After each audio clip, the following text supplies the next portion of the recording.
There. Today I'm doing a full layout update.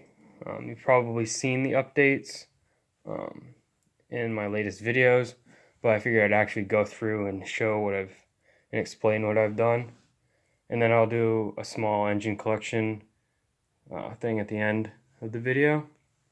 So to start, obviously the new yard. This yard will hold around just over 30 cars, roughly 32 freight cars. It holds 10 cars more than my last rail yard. I have a lot more space on the layout now, which is awesome. This switch finally came in, this one, and the one back here, right there. Those came in Friday last week. And then I bought this switch here, no, I didn't buy that one. I bought this one here, and then this one here as well, which makes up my 6-track rail yard. I also bought 2 of these track bumpers, and I just ordered 2 packs of them today, so I'll have the remaining 4 empty ones at the end of the track, so that'll be nice. I extended the table, as you can see, by an extra 2 feet. So it's a 10x4 layout now, which means I actually got 2 extra straight pieces, and then I think these are 6-inch straight pieces. So extended my main line quite a bit. For rolling stock, I just bought this one today for $10. I bought this one and this Rio Grande one a few days ago, $10 a piece. I think that's it for rolling stock that I've bought recently, besides the MTH and the Pennsylvania one right there. But if you've seen my last video, you would have seen something I've done to one of my newest engines.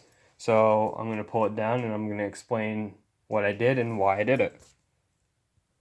Alright, so right here is my newest K4 Pacific, the 1361. And if you look on the side of the cab, if it'll focus, it says Spirit of Altoona. And it says it on the other side as well. These were custom decals that I had commissioned for this engine specifically. I did some research on this engine, and from what I have seen, the engine's nickname was Spirit of Altoona, as it was built there and it's being restored there. Now, the real engine, from what I've seen in pictures, never has had this on the cab, but I wanted to put it on, so I did. And I have more of the decals as well still. Right here. So, many different, I have 3 different colors besides the one there. And this is what the decal is called. So focus. Spirit of Altoona K4 1361 decals. I will put a link to the website that I went to get these made. I'm really happy with the way they've come out. And I don't think it'll ever be on the prototype, but it's my engine, so I can do what I want, and I thought it would be nice to have. I got the idea from seeing the 611 with Spirit of Roanoke on the cab, and that's where I got the idea. Right now, behind the engine, I put my Walthers mainline 50-foot express car, or just normal box car, an Athearn Blue Box Santa Fe baggage car, or baggage mail car, and then my 2 Rivarossi Pennsylvania passenger cars. This is the dining car, and then this is the sleeper car. These were given to me by my uncle, and then I got this a few years ago. I'm planning on getting more of these Rivarossi cars because I really like them. I didn't think I was going to, but I ended up really liking them. So for right now, this is my small little excursion consist that I have for this engine. Hopefully there'll be more passenger cars soon for it. But I used a lot of the Athearn coupler clips that they used on Blue Box to finish fixing most of my Athearn freight cars. So I took them off my passenger cars because I didn't have a lot of money when I did that. So yeah, we'll run it around the layout real quick. All right.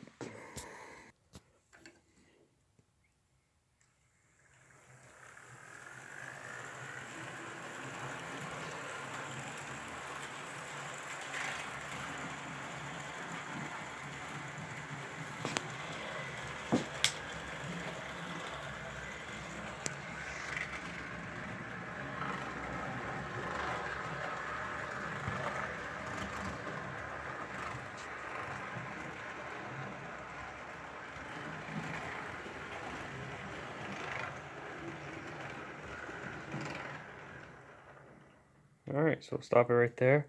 And we'll go over to my display cabinet and I'll show and explain the plans for my other engines and how I got them. Alright, so first up here is my Mahano 482. I got this at a small train show for $50 and I've had it for a few years now. I had to rebuild this actually twice, and the most recent rebuild was the successful one, and it runs really well now. It can pull almost all my cars. I haven't fully tested that yet, but it's a really strong puller. Right here is my Roundhouse 260 that I got recently for Christmas. It runs okay. It's gonna need to be remotored with a CAN motor, so it gives it a little bit more power and some more speed. But I've been mainly using this for switching operations, just because it's a little smaller than I thought it was gonna be. Obviously, right here is my second K4, or the first one I got, 3750. This one runs exactly the same way as the 1361. I love these engines, and I plan on getting one or two more. Right here is the Roundhouse Atlantic that I got recently. This thing, again, just like the 260, runs slow and isn't as powerful, so I'm probably going to remotor it. Right here is a Mantua collectible, or collector's edition 282 Mikado with smoke unit, headlight, and reverse light. I got this from my local hobby shop for $85. That was earlier this summer, or this past summer. Right here is my Union Pacific Bachmann 280. I got this 2 summers ago, and the decoder ended up burning up in it, so I had to rewire this. The first time I did it, it didn't run very well. The second time I went through recently and completely rewired everything, and it runs just like it used to. Right here is a Rivarossi 765 Berkshire. When I got this for Christmas, it wasn't running. It was actually kind of in pieces.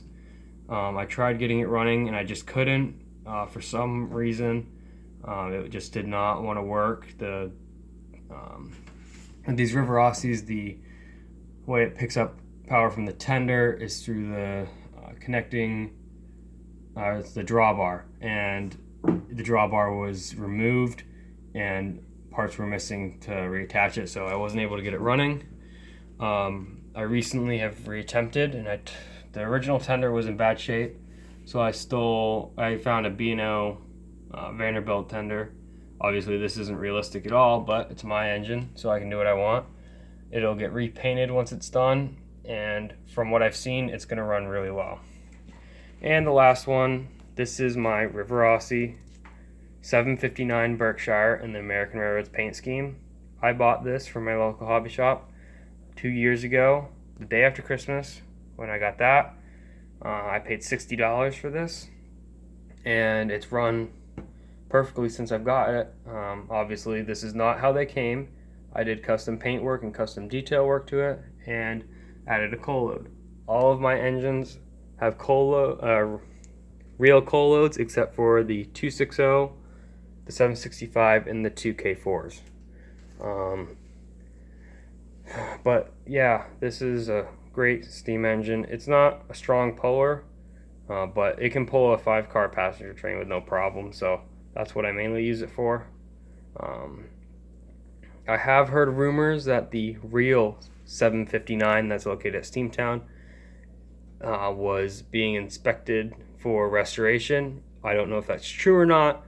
I really hope it is, but I heard someone, or I read somewhere that it's a possibility that it may be restored.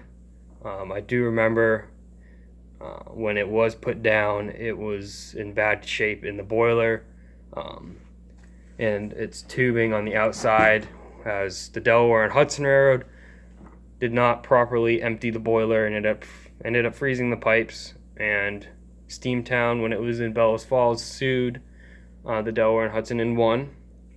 And it was partially fixed, but it never really was fully restored again. So hopefully this engine will be back on the rails. This year, I'm pretty sure 765 will be going down for its 15-year rebuild. I'm not positive on that, but from looking at last time it was down, the 15 years is up, so it should be going down. If I might be off, I'll look into it more, but so far I think that's what's going to happen. So we'll be down that engine for a little bit, depends on how long it takes to rebuild it. Alright, so now we're going to move on to diesels. Right here, this is a Hobbytown 3-unit diesel set that's drive shafted together. This is the powered unit, but all of these are drive shafted together, so it's all-wheel drive. This, I've put a custom headlight in it because the one that it came with burnt out. The coupler on the front broke. I'm going to have to put a new one on. But it's a very nice engine. I paid $15 for this engine and then the matching Lehigh New England caboose right here, the red one. So that was a really good deal. And then finally we'll go over to my storage cabinet. Right here, this is just a cheap project engine. I don't know if I'm actually going to use it, but we'll see. Right here, this is my first Athearn SD40-2. It's a Norfolk & Western paint scheme. I did custom paint work to it, where I painted the handrails black, yellow, and then I did some gas tank fuel gauge stuff onto it. And right here, this is my second SD40-2. This is a high nose version. This one I got for $80. The other one was $15. And then right here, this is not my steam engine. This is a Broadway Limited Imports 282, sorry. And I'm the local mechanic, or I'm a mechanic from my local hobby shop. And this came in, and to tender is all the inside has been fried, and it's bad. It smells like burnt acrylic paints. They still haven't decided whether they're gonna fix it or not. It's gonna cost around $85 plus my fee of labor. So I have no idea how much if they're gonna do it or not. Hopefully I find out soon. But the next shot is gonna be the inside of this tender. All right, so here's the inside of that tender, and it doesn't look bad on camera, but wires are melted together. The cable has some wires snapped on them. All right here, you can see it a little bit clearer now. That's all burnt. So it's bad. Hopefully this engine will get restored someday, but I'm not sure if the owner is wanting to do it yet. Alright, so that's going to wrap it up for this layout update and collection update. I hope you enjoyed, and look for more videos on some switching and running sessions soon. Don't forget to like and subscribe. See you next time.